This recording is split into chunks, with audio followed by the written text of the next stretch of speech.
A Legend of Northland by Pobby Carey for Class 9 in their poem number 5 in their subject English, present and prepared by VGR. A Legend of Northland by Pobby Carey. About the author or poetess. Pobby Carey was an American poetess and the younger sister of poetess Alice Carey. The sisters co-published poems in 1849 and then each went on to publish volumes of their own. That is, Pobby Carey, an American poet who, in a literary partnership with her sister Alice, was less known for her poetry than for her support of her more famous sibling. Pobby Carey was born on September 4, 1824 in Mount Holly near Cincinnati, Ohio, and she was died on July 31st, 1871 in New York. Her works comes under the genre prose. Here you can able to see the picture of Pobby Carey and both the sisters and Alice Carey. Notable works.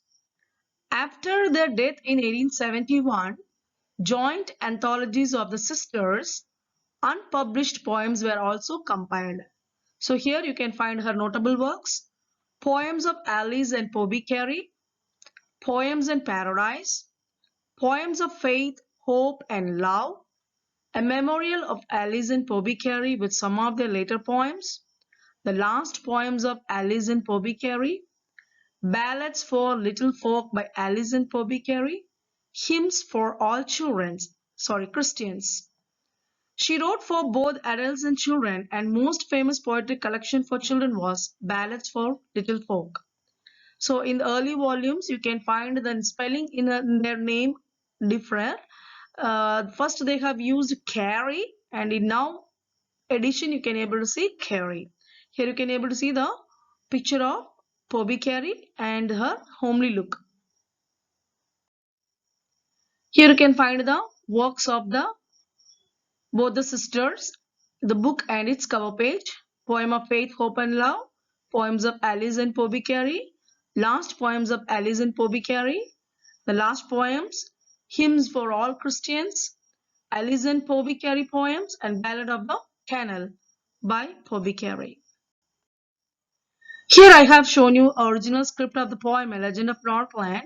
Actually, this poem consists of 20 stanzas. Each of these stanza is again made up of 4 lines, that means quatrain. Hence, the entire poem consists of 80 lines in total. So, this poem is taken from the book Ballads for Little Folk by Alice and Pobby Carey. Here I have shown you the content page where Ballads by Pobby Carey, A Legend of Northland has written at the page number 150, and here the poem starts in the page number 150. So you can find it has 20 stanzas. From 150 page number to 153, you can count it carries 20 stanzas in the poem. So A Legend of Northland is simple in terms of its subject matter as well as its rhyme scheme. This shows that Carey is intensely aware of the audience of young readers that she is writing for. She speaks to them in a language they can understand and teaches them a lesson in such a way that they appreciate it and do not think it a bore. Before we enter into the poem, we should know some facts about the Legend of Northland. This poem is taken from Ballads for Little Folk by both the siblings. The poetess never mentioned the correct place in the poem, but the description of the polar region is a clue for the readers. So maybe the story is of Northland area, the area which is near the North Pole. Northland means the area in the northernmost part of the earth that is near the North Pole, or maybe New Zealand, which is otherwise called as Northland because of North Island, which is a remote island country, and also this Northland, a member of America and made up of North Island and South Island near to the polar region. So maybe New Zealand is also considered to be Northland in that story. I'm not sure here, that's why I've given maybe. Legend means a historical story, one which is very old and has been passed on from generation to generation. And this poem, A Legend of Northland, is a ballad and 16 stanzas prescribed for readers of Beehive book. Here you can able to see the picture of Northland, that means New Zealand here, and here I have shown you the northern part of the polar region. Before we entering into the poem, we should know that Legend of Northland comes under a ballad. So first of all, we should know what is a ballad. Ballad is a poem narrating a story in short stanza. It's such a kind of a poem which tells a story in short stanza, and in the poem all stanzas comprise 4 lines. That means quatrain. Ballads are a part of folk culture or popular culture and are passed on orally from one generation to the next. And folk culture comprise of tradition stories which are passed on from one generation to the next generation. Here also I have given some characteristics of the ballad. It is a relatively short narrative poem. It has simple and dramatic action. It tells of love, death, and supernatural or a historical event or a combination of these. It has a refrain, and ballads often open abruptly. It uses consonants dialogue, and ballad stanza is a quatrain in which second and fourth line rhyme while the first and third line do not. That means the rhyming scheme of a ballad may come under A, B, C, B rhyme scheme form. Here also I have given a picture where the two doves are speaking. They are having a conversation. This student dove is asking a question, what is the other name for ballad? And the elder pigeon is replying the answer. The other name for ballad is lay, song, ditty, poem, lyric, chant, folk song, ode, carol, sonnet. So these are the other names we can use for the word ballad. And the character who is appearing in the poem is Saint Peter. Before we enter into the poem, we should know who is Saint Peter. In Christian religion, Jesus has 12 followers as apostles. These apostles are otherwise called as disciples. Here, the 12 apostles of Jesus is shown in this picture.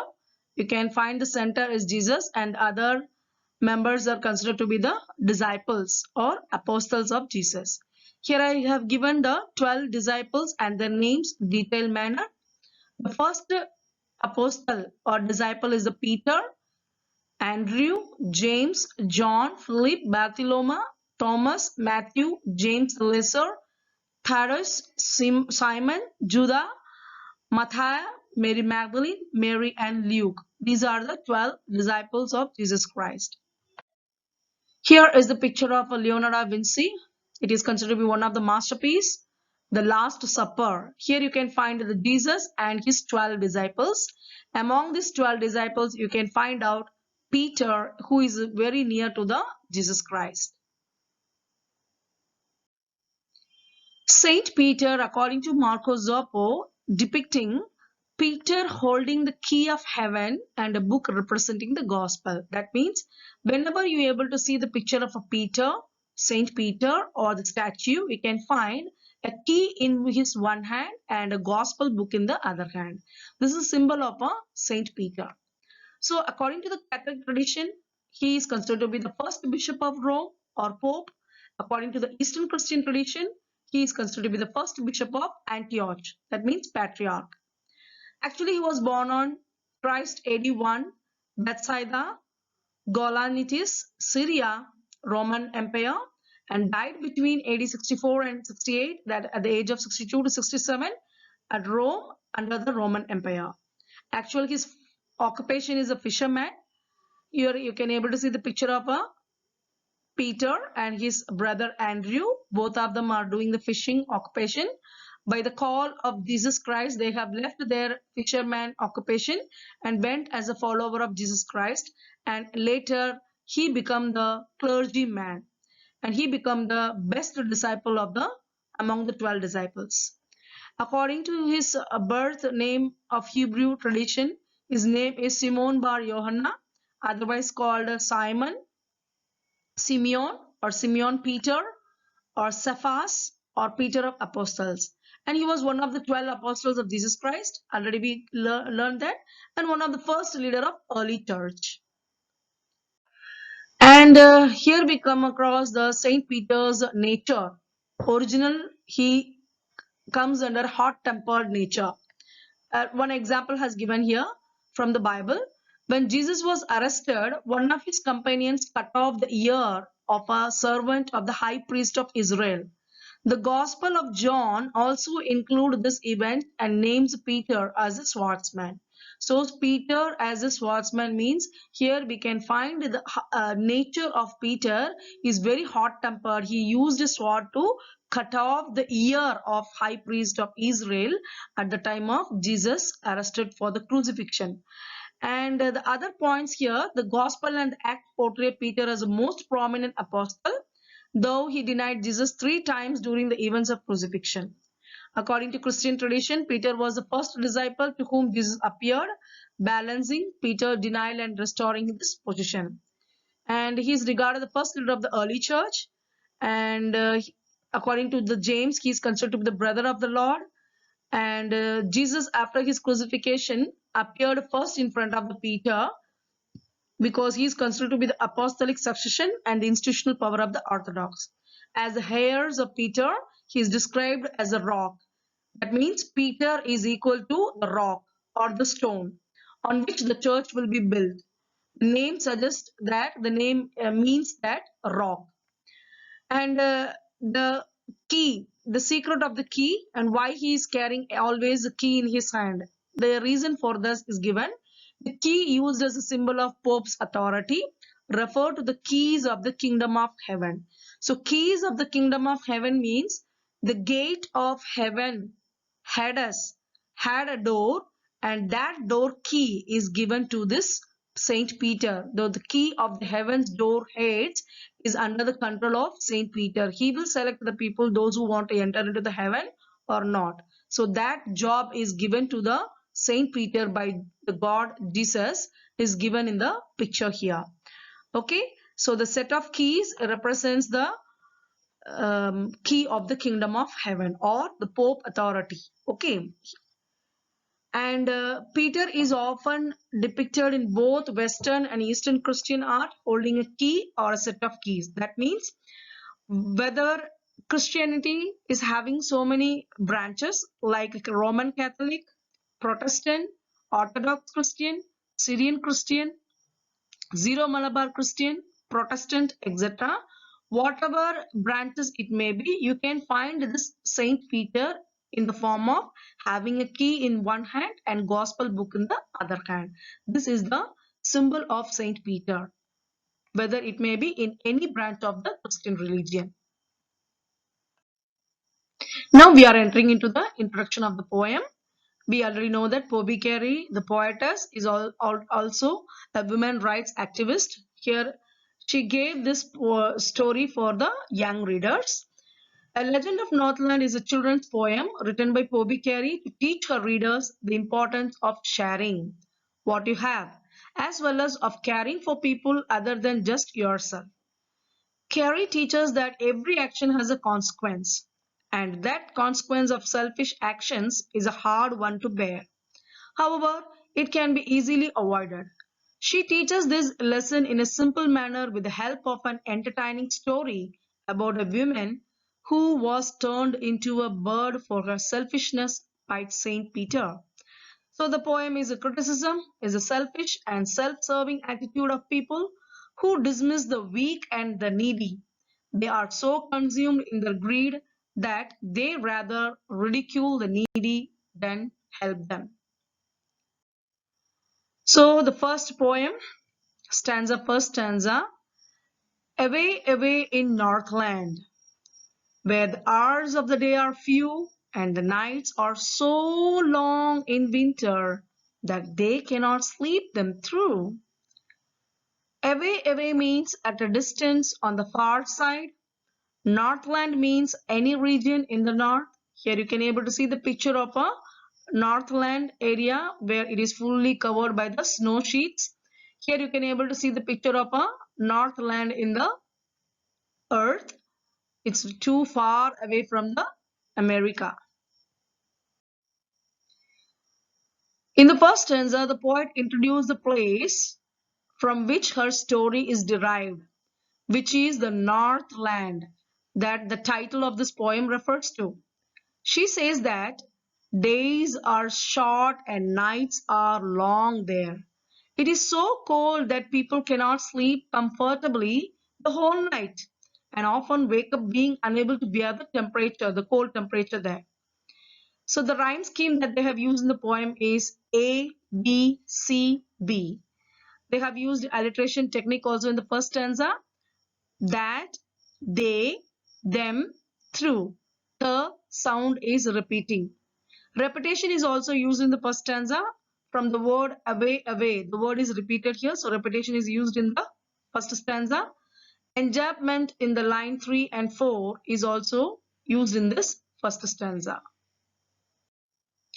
Now we are entering into the second stanza, where they harness the swift reindeer to the sledges when it snows, and the children look like bears' cubs in their funny furry clothes.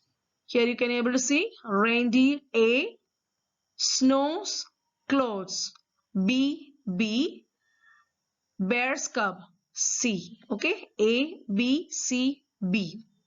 Sledges means, otherwise called as sleigh, is a land vehicle that slides across a surface, usually of ice or snow.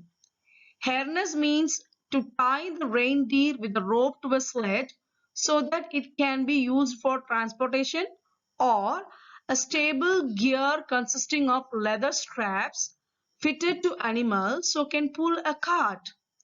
Bear's cub means young carnivore, that is mammals such as bear, wolf, or lion. But in this poem, the bear cub is referred to the babies or children of the Northland, where they have fully covered the body with the woolen dresses. Furry dresses. What does mean by furry? Furry means covered with a dense coat of fine silky hairs.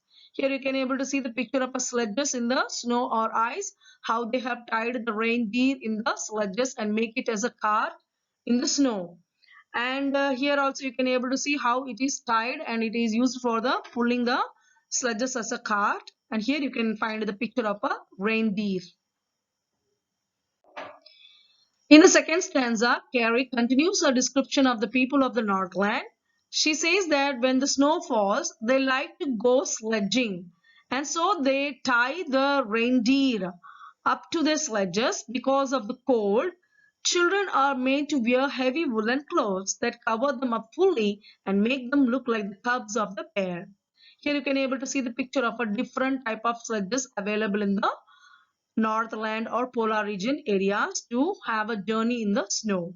Here you can able to see the picture of a reindeer which was tied to the sledge and make it as a cart for them to have a journey in the snow part or ice covered area. Here is the reindeer picture. So the technique poetic device used in the stanza is alliteration.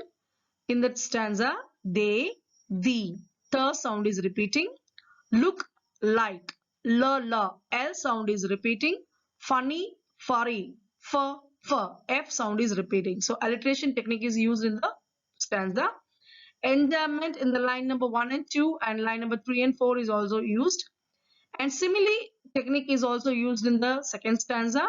That means the children look like bear's cub. In this line, the children of Northland compare to the bear's cub, the baby cubs of the wolf or lion or carnivore animal. Okay, so simile technique is also used. Comparison between two things also used in the second stanza. Stanza number 3. They tell them a curious story. I don't believe this true. And yet, you may learn a lesson if I tell the tale to you. Here also you can find story A, true B, lesson C, U B. A, B, C, B. Curious means eager to learn more. Believe means accept as true or faith. Tale means story or narration or course of event. Here you represents children, the readers, children readers, okay, little leaders. Here also you can able to see the picture of the reindeer which was tied towards a sledge and they are journeying in the snow part area of Northland. From the third stanza, Carrie talks about how parents in the Northland tell their children a story. She does not think the story is true, but that it should be told nonetheless, for it teaches children an important lesson. So you can find the picture of Phoebe Carey here and the reindeer which was tied towards the sledges by the reindeer driver, the owner of the reindeer. And the technique used in the stanza is alliteration, because the words like they, them, the sound is repeating, and the words like ek, you, y sound is repeating, and the words like learn, lesson, l sound is repeating, tell, tale, it, the sound is repeating. So alliteration technique is used in the third stanza. Even enjambment is also used in the third stanza from the word, but till the word lesson, you can find the enjambment technique is used in the third stanza. Now, the story begins. Once when the good Saint Peter lived in the world below and walked about it, preaching just as he did, Saint Peter, already we have get the idea, an apostle of Christ or a disciple or a follower of Jesus Christ. Preaching means to give a religious talk. So in this stanza, Carrie begins to tell the story. The story is about Saint Peter as he traveled around the world preaching the word of God. So here also you can find the rhyme scheme. Saint Peter A, below B, preaching C, no B. A, B, C, B. So the enjambment technique is used from when the god Saint Peter lived in the world below. The technique is used in the line 1 and 2. Here you can able to see the picture of a Saint Peter who is having a key and the gospel book in his hand. Here also you can able to see the Saint Peter who is preaching the people of that area. And here you can find the different disciples, the 12 disciples of Jesus Christ. He came to the door of a cottage in traveling round the earth, where a little woman was making cakes and baking them on the hearth. Cottage means a small house or an old-fashioned building. Here you can able to see the cottage. Baking means cooking, otherwise called making bread or cakes or pastry. Hearth means furnace or an open fire. You can call it as hearth. Here you can find the hearth here. You can see the picture of hearth here and the woman who is preparing the cake, cooking or baking the cake in the open fireplace or hearth. So here cottage A, earth B, cakes C, hearth B. So A, B, C, B, hearth, earth. So in the stanza, Carrie continues the story. She describes how Saint Peter once came to a woman's house as she was baking cakes for herself.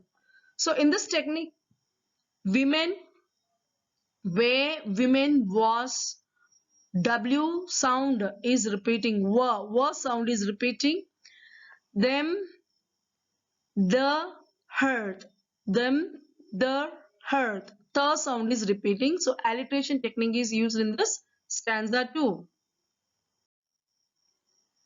And being faint with fasting, for the day was almost done, he asked her from her store of cakes to give him a single one. Faint means swoon, famished, a weak and lacking the strength. Fasting means abstaining from food. Here the rhyme scheme A, B, C, B. Done 1. Fasting cakes. Here you can able to see the picture of the breads and the cake which was prepared by the little women. And from this bread and from the cake, the man is asking a single piece. So from this stanza, we come to know that Carrie describes how Saint Peter's body was pale and tired at the end of a long day.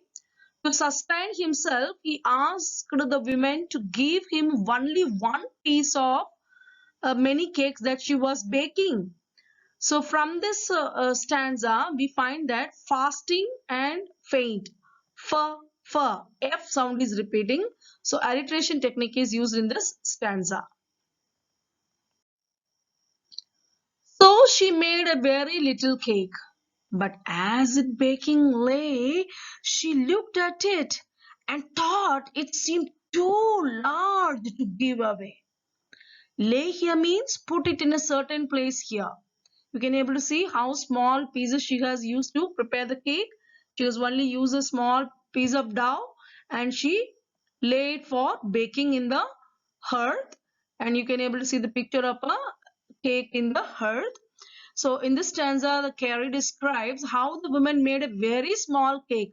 But before she could give it to Saint Peter, she started thinking that it was too big to just as be given away like that. So she feel that I won't give this cake. I will keep this cake for myself. So she won't give that cake to Saint Peter. Therefore she needed another and still a smaller one. But it looked, when she turned it over, as large as the first one had done. Kneaded means in cooking it is a process to make the dough from flour into a uniform mixture. Okay, the mixing process you call kneaded. Okay, and here you can find after her keeping inside the her the bread or the cake is changing into a big form. So in the stanza, the poet describes how the woman went on to make an even smaller cake, but how it looked as big as the first one to her. So in the stanza, you can find the alliteration, still, smaller, S sound is repeating. So alliteration technique is used in this stanza too. This is a picture of a dough for preparing the cakes. This is the first stage, kneading stage of the cake or bread here. This is the stage of baking, and after turn it over, you can find the cake in a big form. Then she took a tiny scrap of dough and rolled it flat and baked it thin as a wafer. But she couldn't part with that. Tiny means very small. Scrap means a small piece of dough. Dough means a flour mixture stiff enough to knead or roll. Okay, you can compare this with a roti. And rolled means she used to flatten the dough, leveling the dough in a very small form. Okay, very flat form. And wafer means a small thin crisp cake or cookie. Here you can find the picture of a wafer, the dough, okay, the atta, a flour. Okay, after kneaded you can find this pattern of dough. Here you can see the picture of a wafer. So from the stanza, the poet described the woman's third attempt to make a cake, so small that she wouldn't mind giving it away. This time she took an extremely small lump of dough, and when she rolled out the dough, her cake was as flat and thin as a wafer. However, she couldn't even bear to give that insubstantial cake away, because this cake is also remains very a big one when compared with the first and second one. So she won't have the feeling to give the cake to the Saint Peter, who is standing in front of the cottage for a long time for a single piece of cake. He's already a hot tempered man, and this is enough for that kind of man to provoke the anger, isn't it? So in this stanza, you can find the alliteration technique. Took tiny, t sound is repeating. So alliteration technique is used. And repetition technique is also used. Poetic device is also used for the word rolled and rolled. The word rolled is repeated, so repetition is used. And simile, poetic device is used, because in the words like baked it thin as wafer here means the cake is compared to a wafer. Here you can able to see the picture of a wafer in pink color, and in a brownish form you can find the thin as a wafer. Okay, simile technique is also used in this stanza by the poet. For she said, my cake that seemed too small when I eat of them myself are yet too large to give away. So she put them on the shelf. So here you can find small, myself, away, shelf. A, B, C, B as a rhyming scheme. And you can able to see the picture of the cakes that she first done in a small manner, and later at the second time and third time she used to prepare the cake for Saint Peter. It looks so large, and later she find that it is too large to give that man, so she keep that cakes in her shelf one by one and arranged her shelf for her own purpose. So in this stanza the author describes how the woman said that the cake that seemed small when she herself ate them were all too big to be donated for no money. As a result, she ended up keeping all the cakes on the shelf and not giving any to Saint Peter, who is waiting outside of the cottage for a long time. Okay, so from this stanza, we find that seem small, S sound is repeating, so alliteration technique is used, and line 1 and line 2 you can find the enjambment technique without any punctuation mark. It is continuing, the line is continued, so it is enjambment technique is used in the stanza also.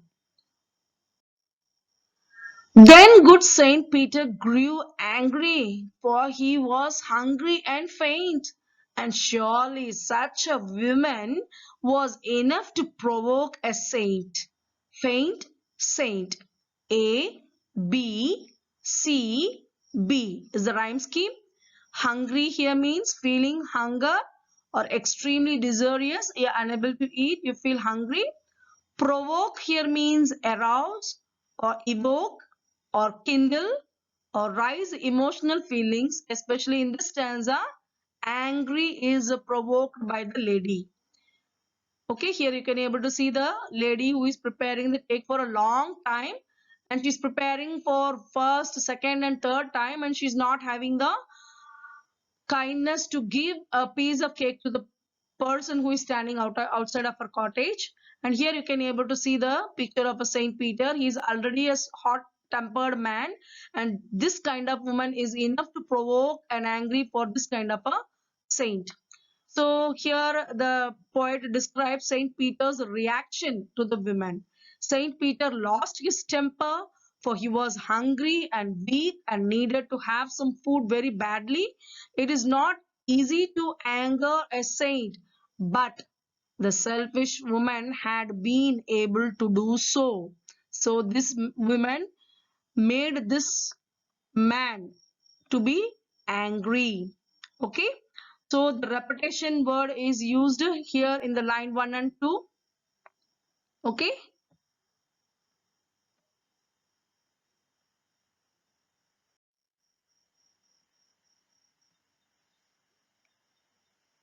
and he said, you are far too selfish.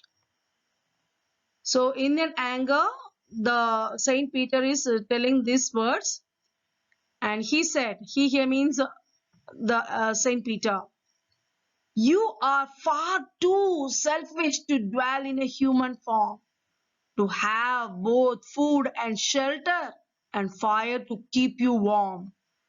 Form, warm, A, B, C, B. So this is the rhyme scheme.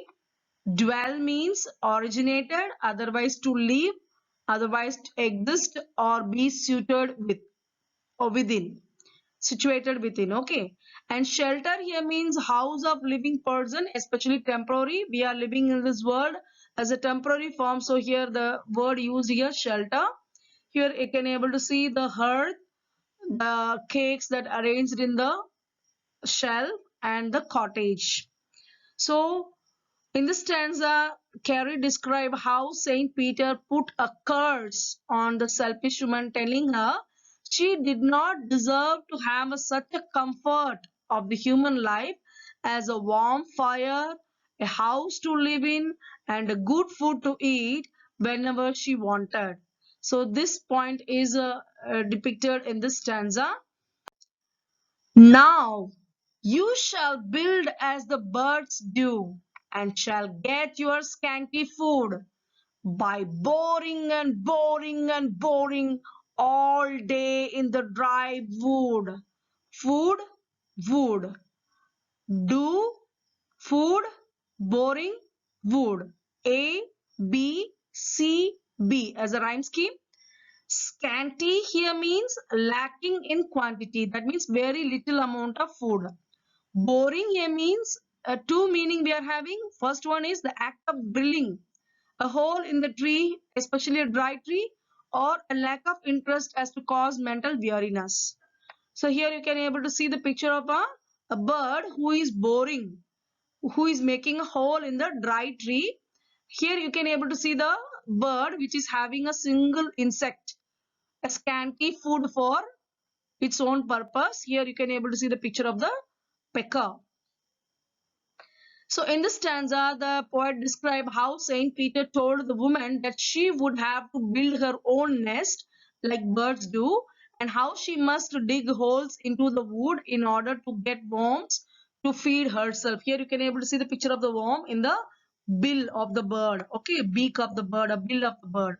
So in this stanza, the Saint Peter is giving a curse to that woman, little woman, who made him to stand outside of the cottage for a long time without providing any single piece of food, and having all comfort given by the god, the wood, fire, shelter and food, everything, but she's not having the mind or heart to provide a single piece for the needy person. So she made the Saint Peter bored by standing outside. The same revenge or curse was given to that lady by the Saint Peter in this stanza is cleared.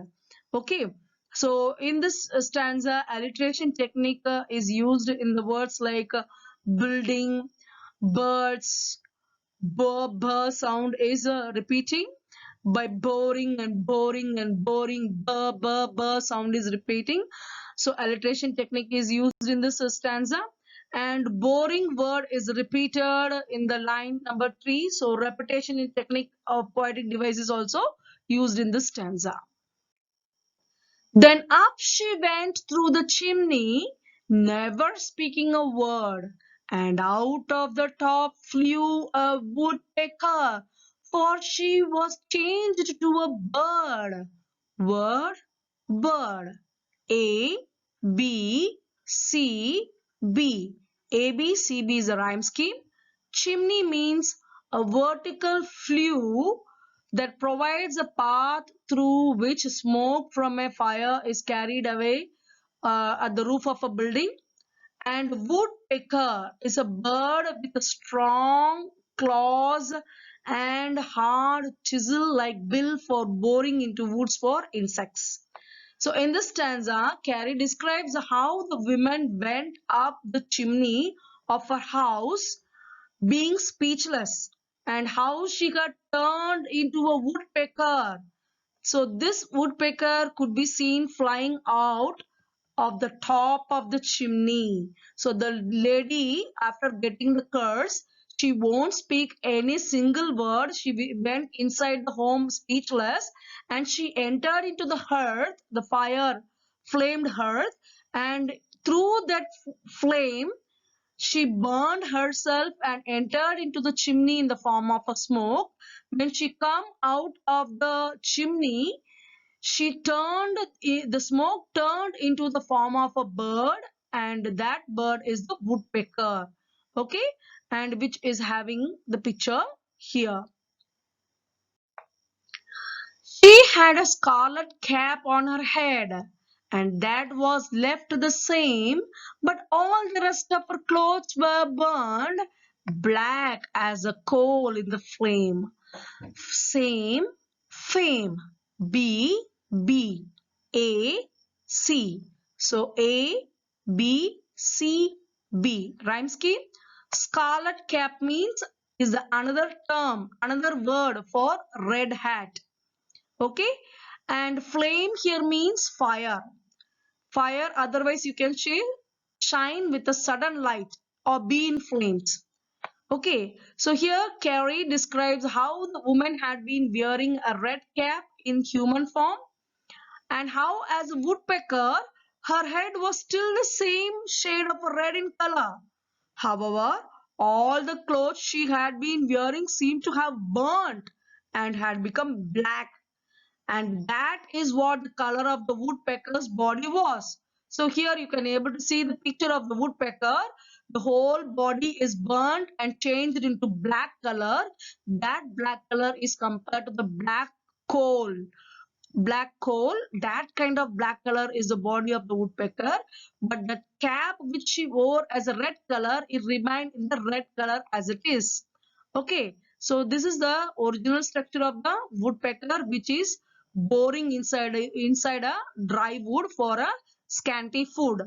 So here in this stanza you can find a poetic device simile is used because the clothes were burned black as a coal in the flame. In this line, simile technique is used because the color of the coal is compared to the color of the clothes here by the poet.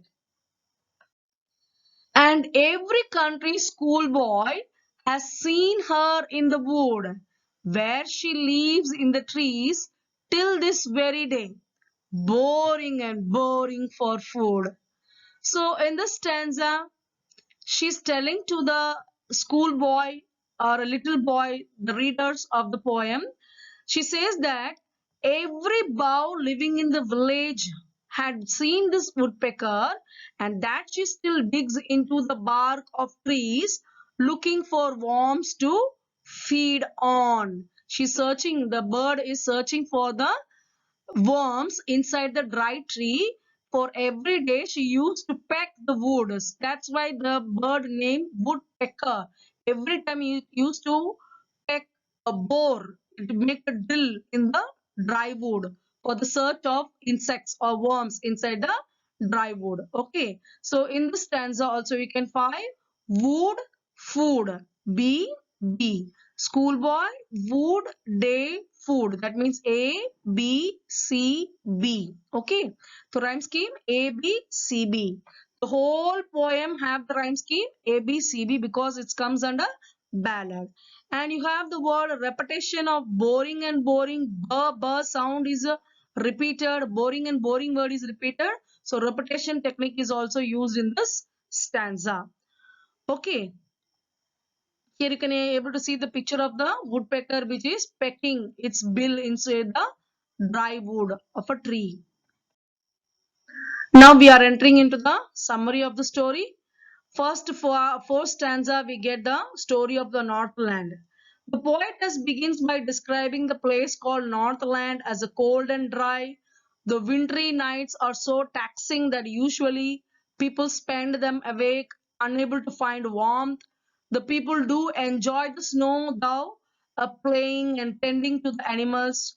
Often the kids are covered in clothes that are heavier, their body weight making them appear as small bears. Now the poetess introduced a popular legend on Northland. The legend might be unreal, but it still carries an important moral lesson. So she begins to narrate it. The legend speaks of Saint Peter, who traveled far and wide to preach his version of religion. On one of his journeys, he suffers from pangs of hunger and desires to ask a good woman to feed him like a noble Christian. The woman is a bake, that means cook, and decided to honor his request. In the next topic, we have the selfish or a greedy little woman. Okay, she decided to bake one for him, but as it baked, selfishness clouded her good intentions. She thinks that the bread is too big and thick to be wasted as a charity. Consequently, she decides to bail another one, a smaller one. Unfortunately, her greed is more powerful full than her good judgment, and every time the bread is almost finished, she would prepare another one, even smaller. In the end, she cannot even find enough compassion to part with the smallest piece of her bread. This attitude created anger or enraged the saint. This drama enrages the saint who loses his patience with the woman. He put a spell on her that turns her into a bird. He commands her that she take all the comforts she enjoyed as a human for granted and would now have to work for everything as a bird. She would have to build her nest for warmth and scrounge out small worms from trees for food. Hearing this, the bird panics and flies through the chimney of the oven. Coming out of the chimney, it is covered in soot. Its head is red due to the same colored cap of the women. Now we come to know that the curse because of greed, because of a stinginess, because of a selfishness. The poet now remembers that people can still see that bird searching for food in Northland. She believes that the bird and the legend serve as a reminder of her greed and to stay clear of such toxic beliefs of self-service when there are people who suffer from absolute scarcity and deprivation. Our wealth and luxury should not hold us back from helping others in need. She advises her readers to learn and apply the lesson of kindness in their own lives. Even though selfish people may never transform into birds, they may have a far worse end, that is, grumpy, old, and cold hearted humans. So, decide whether you want to become a woodpecker or want to live as a human being. After reading this poem, you have to think about yourself. So the moral that you learn from this story or the poem is charity begins at home. If you want to give something, it should start from our home. That means we have to start first. Then when the other people also start giving the things to others. Next point is greed is curse. You should not be so greedy. You should not so selfish. You should not have the jealous. Okay. So greed changed into a curse. Have pity for every poor man on earth. So whatever life given us, share them too. So whatever we are having, we have to share to the poor people, those who are also living on the earth, those who are also having the right to live on the earth. We have not got as much as we deserve in life. So God has given all the things that we want, that we deserve in our life. That same thing we have to share for the people, those who are not having in their life. Don't be selfish, miserly, cruel towards the hunger people or needy people. So these are the morals we can come across from this poem, A Legend of Northland. So I hope from Saint Peter you have learned how he asked for a single piece of cake from a little woman. The little woman who was very greedy and selfish and miserly, because of her character, she changed her own fate into a human living form shape into a bird form. She turned her body by the curse of Saint Peter into a woodpecker, and because of greed and selfishness and stingy character and behavior made her this fate of life. And this is the end of the people, those who are having the same kind of nature in their life. So I hope you understand this poem clearly. If you find it's useful, give a like and subscribe this video. Thank you, one and all. Thank you.